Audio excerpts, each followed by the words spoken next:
आज की पहली और बड़ी खबर की बात करें तो झारखंड में आज से खुलेंगे स्कूल। 8वीं से 12वीं तक के विद्यार्थी को मिलेगी राहत। झारखंड एकेडमिक काउंसिल ने कक्षा 8 से 12वीं तक के विद्यार्थियों को राहत दी है। जैक ने विद्यार्थियों की सुविधा का ख्याल रखते हुए 1 से 8 फरवरी तक स्कूल खोलने का निर्णय लिया है। वैसे छात्र जो किसी कारणवश अपना परीक्षा फॉर्म या रजिस्ट्रेशन नहीं करा पाए थे, उनके लिए 1 से 8 फरवरी तक का समय दिया है। जैक अध्यक्ष डॉक्टर अनिल कुमार महतो ने कहा कि कोविड काल में स्कूल बंद रहने के कारण कई छात्र छात्राओं ने अपना फॉर्म नहीं भरा था, जिस वजह से लगातार शिकायत आ रही थी। इस दिशा में कदम उठाते हुए यह निर्णय लिया गया है। साथ ही 1 सप्ताह यानी 8 फरवरी तक सभी स्कूल भी खोले जाने का निर्णय लिया गया है, ताकि रजिस्ट्रेशन व फॉर्म भरने की प्रक्रिया पूरी हो सके।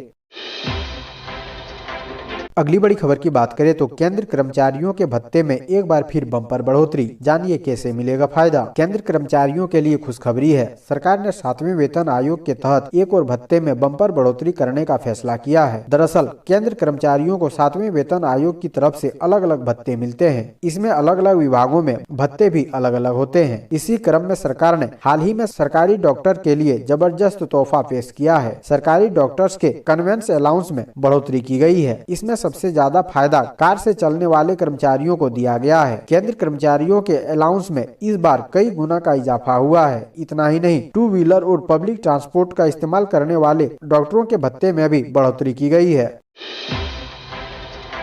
अगली बड़ी खबर की बात करें तो भोजपुरी मगही मैथिली भाषा को लेकर झारखंड में घमासान। हेमंत सोरेन पर बरसे रविंद्र राय। झारखंड भाजपा के पूर्व प्रदेश अध्यक्ष रविंद्र राय ने सोमवार को राजधानी रांची में प्रेस कॉन्फ्रेंस कर झारखंड की हेमंत सोरेन सरकार पर जमकर शाब्दिक प्रहार किया। दो टूक कहा कि भोजपुरी मगही मैथिली भाषा विवाद में हेमंत सोरेन सरकार दोमुही नीति अपना रही है। भाजपा नेता रविंद्र राय ने कहा है, एक और हेमंत सोरेन की सरकार उत्पातियों को उकसा रही है, वहीं प्रशासन को भी मूक दर्शक बना रही है। सरकार के खिलाफ ही नारेबाजी करा रही है। पूर्व सांसद ने यह भी कहा है कि स्थानीय भाषा को लेकर चल रहे आंदोलन के पीछे संगठित शक्तियां काम कर रही है।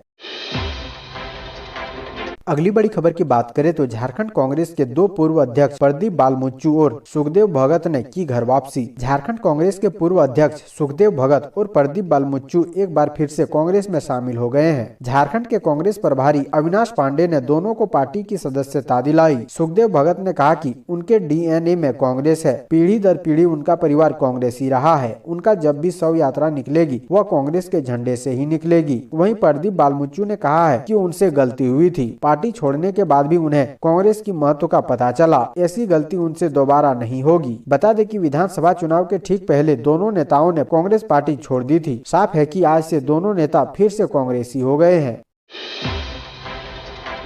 अगली बड़ी खबर की बात करें तो झारखंड में गाड़ियों की स्पीड लिमिट को लेकर नए नियम लागू। हॉस्पिटल स्कूल वाले इलाके में अधिकतम स्पीड 25 किलोमीटर। झारखंड सरकार ने गाड़ियों की गति सीमा को लेकर नए नियम लागू कर दिए हैं। सड़क सुरक्षा और आम लोगों की सहूलियत के लिए अलग अलग क्षेत्रों में अलग अलग प्रकार के वाहनों के लिए स्पीड लिमिट तय की गई है। स्कूल, अस्पताल के समीप मोटरसाइकिल, ऑटो रिक्शा, कार और अन्य भारी वाहनों की स्पीड 25 किलोमीटर से अधिक नहीं होगी। नगर निगम के अधीन आने वाले क्षेत्रों में स्कूटर, मोटरसाइकिल की अधिकतम गति 60 किलोमीटर हो सकती है। नेशनल हाईवे पर दोपहिया वाहन 80, स्टेट हाईवे पर 40 से 60 और अन्य सड़कों पर 60 किलोमीटर प्रति घंटे की रफ्तार से ही चलाए जा सकेंगे। इसी तरह नगर निगम क्षेत्र में कार की अधिकतम गति सीमा 70 किलोमीटर होगी, जबकि नेशनल हाईवे पर 85, स्टेट हाईवे पर 80, अन्य सड़कों पर अधिकतम रफ्तार 70 किलोमीटर प्रति घंटा हो सकती है। वहीं यात्री बस की रफ्तार नेशनल हाईवे पर भी 65 किलोमीटर प्रति घंटा से अधिक नहीं हो सकती है। गति सीमा के नए नियमों पर राज्यपाल की मंजूरी के बाद राज्य के परिवहन विभाग ने अधिसूचना जारी कर दी है।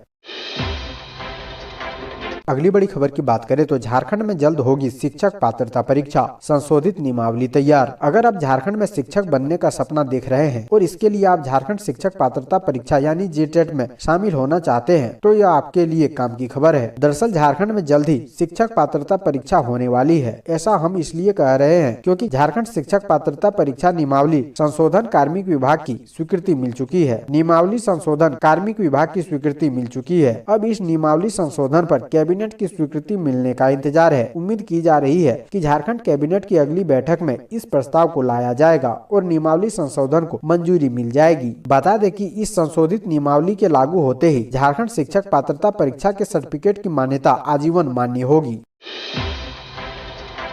अगली बड़ी खबर की बात करें तो विभागों से मांगी गई खाली पदों पर रिपोर्ट। झारखंड में बड़े स्तर पर रोजगार देने की तैयारी। झारखंड कर्मचारी चयन आयोग द्वारा वर्ष 2021 में फॉरेंसिक साइंस लेबोरेटरी में साइंटिफिक असिस्टेंट के 64 पदों के लिए आवेदन लिया गया है। इसके साथ ही 956 पदों पर नियुक्ति के लिए झारखंड स्नातक योग्यताधारी संयुक्त प्रतियोगिता परीक्षा का ऑनलाइन आवेदन भी जमा लिया जा रहा है। इसके अलावा आयोग द्वारा 3 प्रतियोगी परीक्षाओं का भी कैलेंडर जारी किया गया है। झारखंड सचिवालय सेवा नियुक्ति नियमावली के तहत 300 से अधिक पदों पर नियुक्ति के लिए अधियाचना झारखंड कर्मचारी चयन आयोग को भेज दी गई है।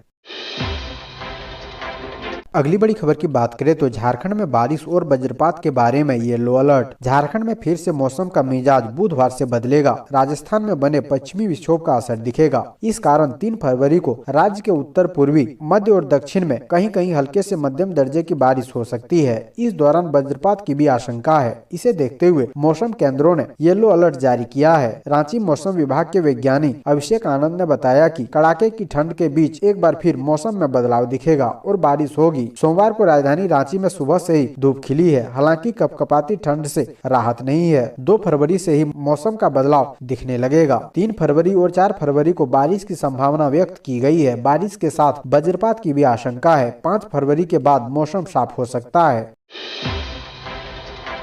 अगली बड़ी खबर की बात करें तो झारखंड कांग्रेस प्रभारी बोले, पार्टी के विधायक नहीं चाहते सरकार गिराना। झारखंड कांग्रेस के नए प्रभारी अविनाश पांडे ने सरकार के अंदर असमंजस के अभाव की बात स्वीकार करते हुए राज्य में कॉमन मिनिमम प्रोग्राम और कोऑर्डिनेशन कमेटी के गठन की जरूरत बताई है। रांची में झारखंड दौरा के अंतिम दिन अविनाश पांडे ने मीडिया से बातचीत में कहा कि इस मुद्दे पर बहुत जल्द मुख्यमंत्री हेमंत सोरेन से चर्चा होगी। चुनाव के वक्त जनता से किए गए वादों को पूरा करने के लिए कॉमन मिनिमम प्रोग्राम और कोऑर्डिनेशन कमेटी जरूरी है। अविनाश पांडे ने कांग्रेस के बड़बोले विधायकों को भी पार्टी फोरम पर अपनी बात रखने की नसीहत दी है। उन्होंने कहा कि संगठन सर्वोपरि है और इसका ध्यान रखना सबके लिए जरूरी है। प्रदेश प्रभारी ने कहा कि बहुत जल्द प्रदेश कमेटी का विस्तार होगा और ऊर्जावान अनुभवी के साथ साथ नए चेहरों को भी जगह मिलेगी। अगली बड़ी खबर की बात करें तो अपनी मांगों को लेकर उग्र हुए टाना भगत। विष्णुपुर प्रखंड कार्यालय के मुख्य गेट पर जड़ा ताला। विष्णुपुर प्रखंड के टाना भक्तों ने अपनी मांगों को लेकर प्रखंड कार्यालय के मुख्य गेट पर ताला जड़ दिया था। इसे रविवार को एसडीओ व बीडीओ के निर्देश के बाद मजिस्ट्रेट सीओ धनंजय पाठक व पुलिस प्रशासन की उपस्थिति में तोड़ा गया। मजिस्ट्रेट धनंजय पाठक ने कहा कि ताला जड़ने से पूर्व टाना भक्तों ने हम लोगों को इसकी सूचना नहीं दी थी। अंचल निरीक्षक चंद्रू भगत ने हम सभी को दूरभाष के माध्यम से जानकारी दी कि टाना भक्तों ने प्रखंड सह अंचल कार्यालय तथा मनरेगा कार्यालय के मुख्य द्वार पर ताला जड़ दिया है। इसके उपरांत बीडीओ, सीओ और थाना प्रभारी ने टाना भक्तों के अगुआ विनय टाना भगत एवं अनिल असुर से बातचीत कर ताला खोलने की अपील की, परंतु उक्त लोगों ने मना कर दिया। जिसके उपरांत आगामी निर्वाचन प्रकाशन के कार्य को देखते हुए अनुमंडल पदाधिकारी के निर्देशानुसार कार्यालय में लगाए गए ताला को तोड़ा गया ताकि सरकारी कार्य में बाधा न पहुंचे।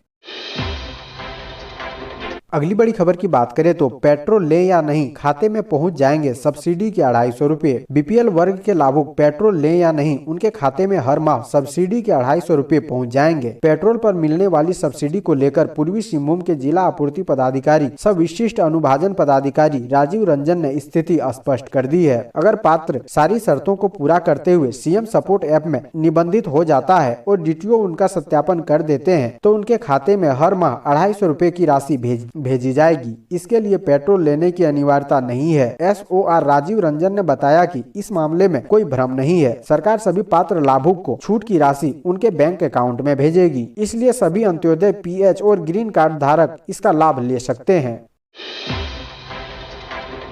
अगली बड़ी खबर की बात करें तो बजट 2022 से क्या उम्मीद करते हैं झारखंड के किसान।